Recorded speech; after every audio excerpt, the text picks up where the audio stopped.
পরে মিডিয়ার থেকে আমাকে কল দেওয়া হলো যে আপনি জুমা পড়ান কোথায়, আমরা আপনার ভিডিও রেকর্ড করব। তো অনেক বড় একটা মিডিয়া আমাকে বললো যে আপনার ভিডিও একটা আপলোড দিব, আপনি ইনশাআল্লাহ অনেক দূর যাবেন, আপনার জন্য অনেক বেশি কাজ আসবে, আপনি কাজ করতে পারবেন আপনার দাওয়াতি ফিল্ডে। তো একটা মাহফিল করলাম, মাহফিলটা ছিল পাবনায়। মাহফিল ছিল কোথায়? পাবনায়। তো পাবনায় গেলাম, আমি হলাম 3 নাম্বার বক্তা, দ্বিতীয় বক্তা না, 3 নাম্বার।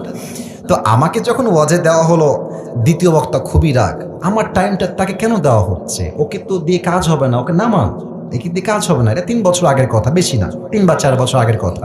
তো আমি ওয়াজ শুরু করলাম, কি বলবো, নিজের কথা বলছি না বা এটা আল্লাহর রহমত বলছি বলতে পারেন। আমি আধা ঘন্টা ওয়াজ করেছি, প্রত্যেকটা যুবক, আমি নেমে গেছি ওরা উঠে গেছে, মানে এই হুজুরকে আমরা ছাড়বো না।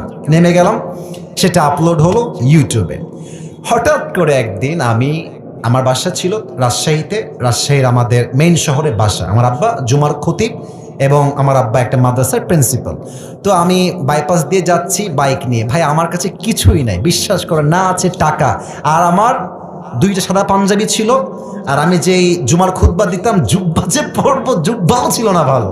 আমার বন্ধু থেকে জুব্বা ধার নিয়ে আসতাম যে বন্ধু দে, জুব্বাটা পরে মাহফিল করব বা একটু দোয়া করব, এই ওয়াজ হবে, আবার তোকে জুব্বা দিয়ে যাব। তো আমি এই অবস্থায় মাহফিলের জন্য বা রাস্তা দিয়ে হাঁটতেছি। তো হঠাৎ করে আমার কাছে একটা কল আসলো, বললো আপনি কি আবরারুল হক আসিফ বলছেন? এটা অনেক আগের কথা, আমার ক্যারিয়ার কিন্তু শুরু হয় না। বললাম জি ভাইয়া, আমি আবরারুল হক আসিফ বলছি। আপনি কে? তো বললো যে আমি অমুক জেলার থেকে বলছি, আপনার একটা মাহফিলের ডেট লাগবে। শুনে কলিজায় এত শান্তি লাগলো যে আলহামদুলিল্লাহ, আল্লাহ হয়তো আমার রাস্তা খুলতেছে, এই তো রাস্তা আমার খুলে যাচ্ছে। তা আমি একটু ভাব নিলাম, আমার কিন্তু ডেট মেট কিছুই নাই। বললাম ও আচ্ছা, ডেট নিবেন কবে, আমাকে তো দেখতে হবে ভাই। তো বলছে যে ভাই ডেটটা আমরা 2 মাস পরে নিব, যদি আপনি ডেট দেন তাহলে আমরা। ও তো ভাবছে মাশাআল্লাহ, মিলিয়ন মিলিয়ন ভিউ, এ তো অনেক বড় বক্তা হবে রে ভাই। তো আমি একটু ভাবতাম, আমি বললাম ঠিক আছে, আমি ডায়েরি দেখে আপনাকে বলছি। আমার ডায়েরিতে কোনো ডেটই নাই। তো যাই হোক, পরে সে বললো যে ভাই ডেট কি আছে, ডেট কি হবে? আমি নিজেই, আমার তো ডেট লাগবে রে ভাই। আমি কল দিয়ে বললাম ভাই হ্যাঁ অমুক তারিখের ডেট হতে পারে, আপনি কি ডেটটা নেবেন? তো বলছে অবশ্যই নিব। তো বলছে যে ভাই আপনার হাদিয়া কত? আমি তো জীবনে হাদিয়াই নেই না, হাদিয়া কত বলবো। এখন বলছি যে ভাইয়া হাদিয়া আসলে বলা যাবে না, আপনি বলেন যে আপনি আমাকে কত দিবেন।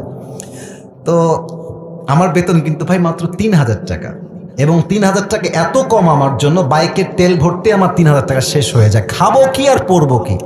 তো আমার ভাই বলছে যে আপনি একটু বললে আমার জন্য খুব ভালো হয়। তো আমি বললাম যে আপনাদের গত বছরে কে আসছে?